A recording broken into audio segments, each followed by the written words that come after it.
My name is Travis Rogers, and I love Jross. Oh yeah, oh yeah, oh yeah. First of all, I got to send a shout out, y'all. We in Belleville, Illinois, at the studios of Levi Two King, or the basement number two. We couldn't make it over there, but today we have with us my cat, y'all, Mr. Travis Rogers. Now everybody know he got his own CD. He's a top world class guitarist. But what I didn't know, man, my man Travis is an engineering specialist.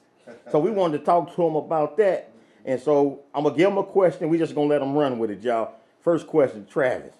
Explain to us non-engineers, like when you engineered the SMV tour, you got three top world-class bass players.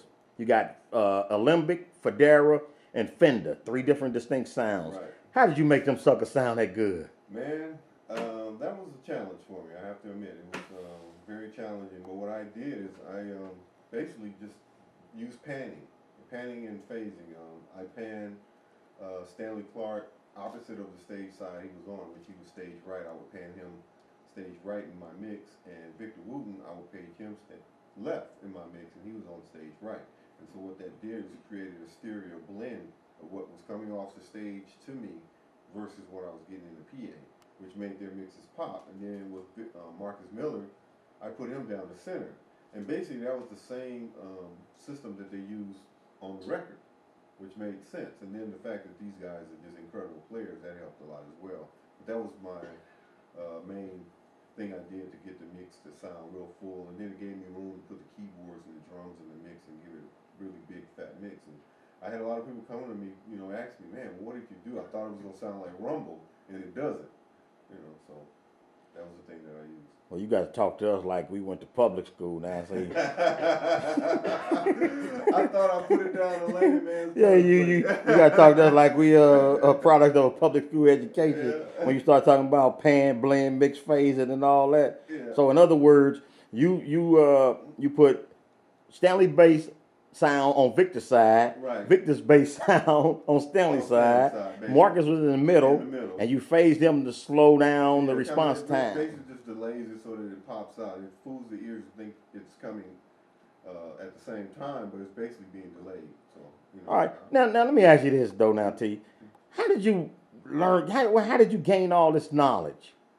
Most of it's God given, man. I mean, I was raised in the church, and like everybody knows, in the church there's some little console there with knobs and faders, and I was the guy in there tearing up everything, trying to figure out how it worked.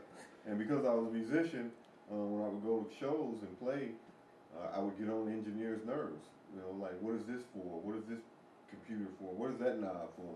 Some guys would tell me what they were used for, and others would say, "Get away from here," Yeah. But I have a lot of people to credit.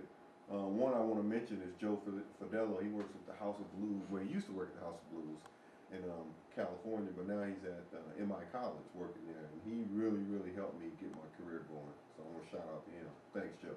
All right, Joe, that's a big shout out from my main man T. Once again, y'all, this is Jross in the basement, number 2 over in Illinois. Thanking Levi 2 King for the use of his facilities. And we got my boy Travis talking to us about engineering, something I know absolutely nothing about. So, all right, now you in the studio, you got to mix a song or mix a record. Now, do the artists give you particular instructions how they want to go, or is it strictly up to the engineer to try to come up with the sound to fit that genre? In most projects, there are producers basically that work with the artist, or the artist might be a producer themselves. Right.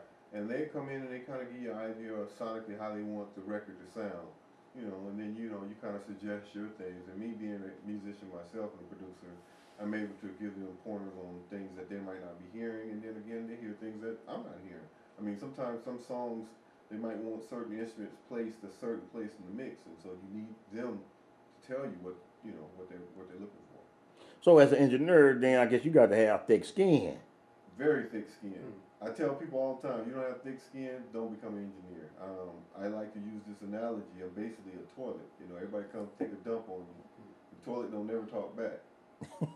So think about that. Yeah. Now you're also a musician. Yes. And an engineer. So what is the difference between, say, like the working? You get more work as an engineer or more work as a studio musician or just a touring musician? It depends on how good you are at what craft you're working at. Like for me, I started out as a musician, and then like most musicians, you have periods where just not getting to work. And I was blessed, God blessed me to be an engineer, so I was able to, when the work got slow as a musician, I would go and start doing some sound gigs and studio projects. And over the last 8 years, it was more work doing sound than it was playing. I mean, I was getting calls to be a player, but I mean, I always use this analogy. It's like, okay, I'm gonna make $100 to play, or I'm gonna make $500 to do sound. It's kind of easy to make the decision I was gonna make. So, and I enjoy both, so it wasn't hard. I love being an engineer, and I also love playing. So it doesn't matter which one I'm doing. So as an engineer, say like you go to a concert, you take your fiance, who you're going to be getting married to this year. That's right. You go to the concert. Is it hard for you to? My baby.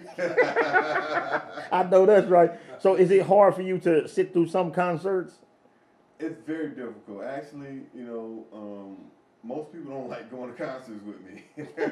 So I'm constantly complaining. I mean, there's some great engineers out there, don't get me wrong. And when I'm at concerts and I hear good mix, I always make my place to go to that guy and let him know.